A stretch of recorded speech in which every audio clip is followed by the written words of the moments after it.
Hello, and thank you so much for joining us here. I'm Netta Irampour. Here at CBS 8, we are working for you. We're listening to your concerns, investigating your questions, and finding solutions that matter in our community. So we're going to begin on our local roads, of course, something that affects a lot of us. If you've driven the 94 through La Mesa lately, you may have noticed something a little unusual overhead. Black netting that stretches across the freeway. You see that there?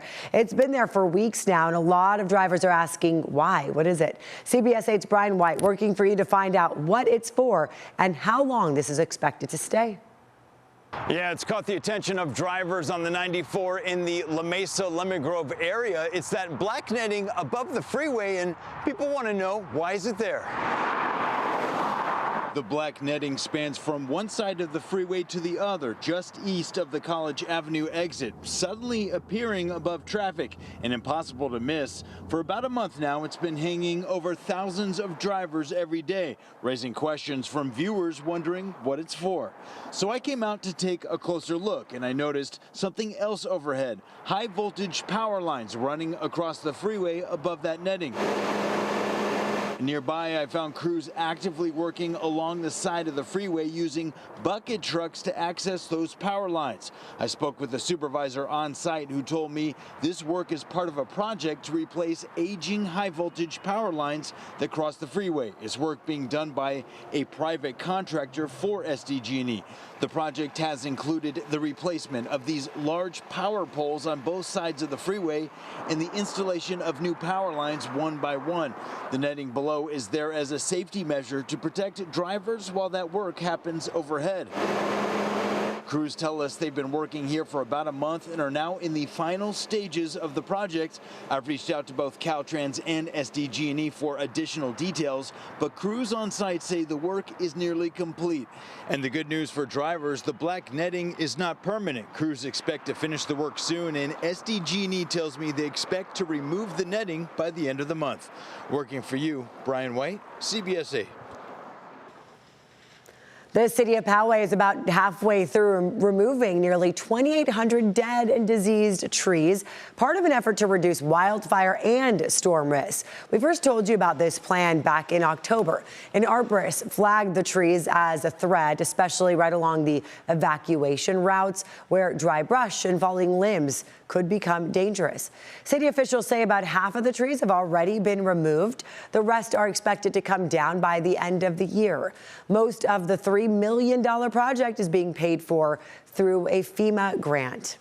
If you live in the city of San Diego and you're still waiting for your new trash bin, the new gray ones, you are not alone here. The city says they've only delivered new bins to about 53% of residents, so about half. The rollout has also led to several questions and concerns, though. CBS 8's Steve Price working for you to get answers from the city. The new trash can rollout in the city of San Diego started late last year. A lot of folks have them, but quite a few are still waiting and could be for a couple of months. Based on emails coming into our newsroom, there have been a few issues with the rollout and questions as well, especially surrounding recycling. You have reached the City of San Diego Environmental Services Department. A quick call to report a mistake. A Scripps Ranch homeowner accidentally ordered 2 trash cans when she meant to get just 1. She said she was stuck on hold for over an hour, so I called the number on the department's website and waited. 11 minutes passed and no representative. 24 minutes, no answer. 32 minutes and nothing but that hold music. While we wait, let's get to Judy's email about recycling. When voters passed Measure B in 2022, it was with the understanding we would have recycling picked up weekly, but it's still bi-weekly. Working for you, I checked with the city and they said weekly recycling is coming, but the expected start date is now July 1st, 2027. As for the trash bin rollout, 118,572 homes have the new bins, with another 106,000 to go. After everyone has a gray bin, then they'll start replacing the blue recycling bins. So why are some people paying now on their property taxes for bins that still haven't come? We are getting this question from residents. Jeremy Bauer with the city's Environmental Services Department couldn't meet with me today, but answered that question in an interview I did with him during the initial trash can rollout. The fee that people are paying right now is for the service they're receiving, so that includes weekly collection of trash, weekly collection of organics, and bi-weekly collection of recycling. Back to that phone call, 40 minutes and still on hold. I finally got a person at 42 minutes. Bauer sent me a statement saying in part, we are receiving a high volume of calls and emails related to bin requests and questions, and we appreciate everyone's patience as our team strives to provide the best customer service possible. Working for you, Steve Price, CBS 8. So it's still rolling out. While most of us know about secondhand smoke, California now targeting something harder to detect: third-hand smoke. Do you know what that is? A new law, the first of its kind in the world, now requires sellers to disclose toxic smoke residue in homes. CBS 8's Richard Allen explains this groundbreaking legislation. If people smoke indoors for years, half a pack a day, it stays literally for the rest of the life of the building. It becomes so embedded, it's incredibly persistent. Georg Matt and Lydia Greiner lead SDSU's Third Hand Smoke Resource Center, which researches the health effects of these toxic chemicals, including nicotine, lead, and cadmium left behind by indoor smoking or vaping, attaching to surfaces and collecting in dust. Eventually, over longer periods of time, become embedded in carpets, in walls, in doors, and furniture, in clothes, and mattresses, and sofas, couches, everywhere. And depending on the accumulated levels of this third-hand smoke, remediating or eliminating it can be next to impossible without a full gut remodel. Long-term chronic exposure to these chemicals can increase risk for cancer, heart disease, respiratory illnesses, and birth defects. Those who are immunocompromised and elderly are particularly susceptible, as are babies and children. Because they're close to the ground, they play on carpets, they sleep a lot, they're in the bed, they play with toys that might be polluted. So that's really a key concern to us. In October, Governor Newsom signed AB 455 into law, mandating that sellers inform home buyers about existing third-hand smoke hazards, after both the Assembly and Senate unanimously passed it. There was virtually no opposition. Greiner says that failure to disclose knowledge of third-hand smoke in a home during the real estate transaction could open the home seller to possible litigation by the purchaser. What AB 455 will do is start a paper trail where smoking is documented across ownership. Currently, this law applies only to the sale of single-family homes, but supporters say they'd like to see that expanded in the coming years. We would like all Californians to be protected, regardless of what kind of housing they live in. And with California leading the charge in this first-of-its-kind legislation, Greiner says that some other states are now asking for input in creating their own similar laws. We think that other states will follow where California has led. That was Richard Allen reporting. Still ahead, the hidden fees inside California traffic tickets. We'll break down the costs and how your money is being used. Plus, car thieves are getting more creative with high-tech tools. We'll tell you how a new law will try to stop them before they act.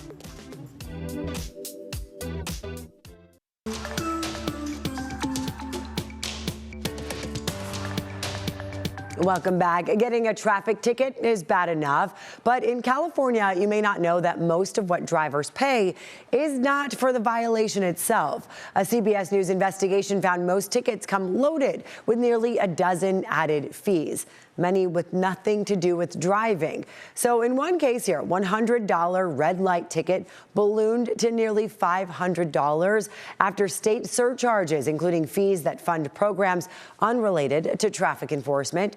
A state audit nearly a decade ago called the system arbitrary and urged lawmakers to fix it, but little has changed. Advocates say low-income drivers are hit the hardest, while the state loses millions as more people simply can't afford to pay. Effective because it's inefficient. People can't pay what they don't have. The governor's office says it supports transparency and is now working with lawmakers, but legislative leaders admit this issue has not gotten much attention. A California law has been expanded to target the high-tech tools that thieves use to steal our cars and break into buildings. CBS 8's Esmeralda Perez working for you and explains how this law works and what you can do to protect your vehicle. Well, this law goes after the tools thieves are using to steal cars. The goal here is to stop thefts from happening in the first place before your car is gone. And there are simple ways to make sure that doesn't happen to you. A California law is catching up to thieves' high-tech methods. Assembly Bill 486 makes it a misdemeanor to possess devices like key programmers, key duplicators, or signal extenders when there's an intent to steal a vehicle or break into a building. Just having the device isn't illegal. It's the intent that matters. While the law aims to deter car theft, it also covers break-ins using these tools. So over the last few years, we've seen a change in the way people steal vehicles. Auto theft is evolving, and this bill targets the tools now used to reprogram keys and extend their reach. They're no longer punching the windows and getting into that ignition. Now they've got these programmers that pretty much allow them to duplicate a key fob from a distance. As technology adapts, we have to adapt. I spoke with San Diego police officer Anthony Carrasco about ways to protect your car. He notes the goal is simple. Make your car tougher to steal. That means never leaving your keys in the car, even if it's running. You could get physical devices that keep your steering wheel from being able to be turned, or you could lock your car up inside of a garage, or you could use physical deterrent devices like an aftermarket key fob, a security system. Locksmith Timothy Abbott of Busy Bees says layered security is key. Having a dog or an alarm system or cameras, everything, that's going to be, having all those redundancies in place is really what's going to add up to making you less and less of a target for theft. Under the law, those caught with these devices and intent to steal could face up to 6 months in county jail, a fine of up to $1,000 or both. Esmeralda Perez, CBS 8. A trip across San Diego Bay getting a big upgrade. Look at this. Coming up, the move to a fully electric ferry fleet.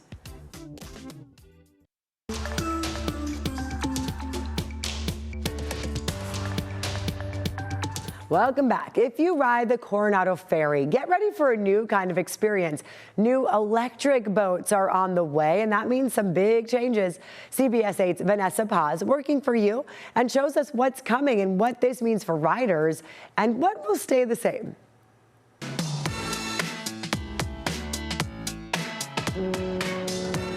If you've ever hopped on the Coronado Ferry, you know the ride isn't just about getting across the bay. It's part of the San Diego experience. Now, that familiar trip we all know and love is getting a major upgrade, transitioning to an all-electric fleet by fall of 2026. It's a $15.97 million project, and Flagship itself is investing $5.5 million, so it's a public-private partnership. And we're really excited about it because it's a regional investment to zero-emission sustainable transportation. Corshell Worsham is with Flagship Cruises, which has owned and operated the wooden diesel-powered ferries built back in the 1940s. Those vessels, Silvergate and Cabrillo, will be replaced with two brand-new zero-emission electric ferries. It will be a quieter, stable ride. The new ferry serving Broadway Pier and the Convention Center will hold up to 275 passengers, offer more bike space, and promise a smoother ride while cutting emissions in the bay. I have two levels, so the first level will be the observatory deck, and the second level will be a nice kind of beachy mahogany vibe. And this isn't just a quick flip of the switch. Worsham says the project has been 10 years in the making, and despite concerns about rising costs, fares won't change. So we can't just jack up the prices without talking and reaching out with the PUC because they are in control of the fares. We also spoke with frequent riders like Rosie Montaño. I mean, I feel like we've been needing to revamp for a long time, so it's like exciting that it's finally coming into play. The first electric ferry will hit the water in the fall, making it the first fully electric ferry of its size in California and the country.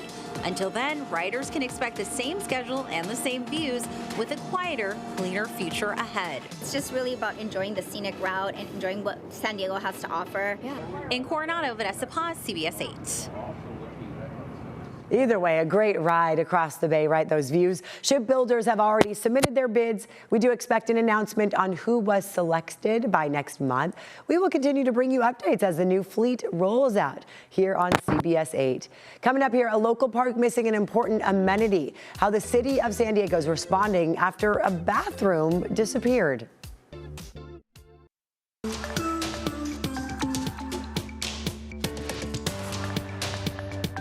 It is a basic need, and neighbors say it disappeared. People who use Lake Murray Community Park tell CBS 8 a portable restroom was removed and then never replaced. City leaders say bringing it back isn't that simple. CBS 8's Brian White working for you to get answers. Yeah, this park is busy. Families, kids, seniors, they spend hours here, and neighbors say without a porta potty, a basic need is going unmet, and they're worried it's becoming a health issue. I want to stay in the middle of that trail. Lake Murray Community Park is a daily destination set beside the lake and surrounded by homes. On any given day, dozens of families and seniors gather here. There's a group of guys that seniors actually, and we meet here on Fridays at noon, and we bring our chairs and sit around here and just enjoy each other's company. Bill Sperling says the porta potty was here for years and made longer visits to the park possible for everyone. This is where the porta potty was. It was used a lot, and it's gone.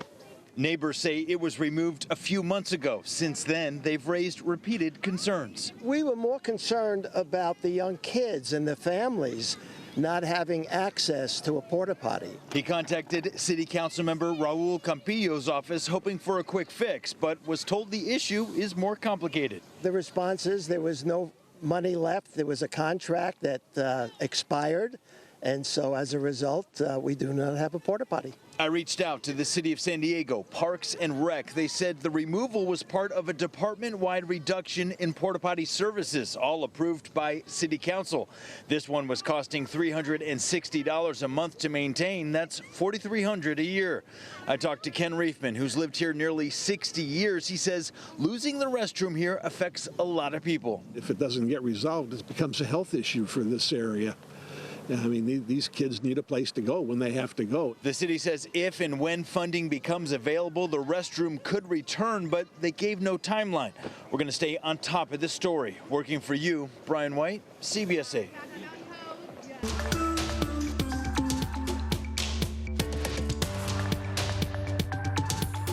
And now we are working for your wallet. A measure known as the rent cap bill will not be moving forward.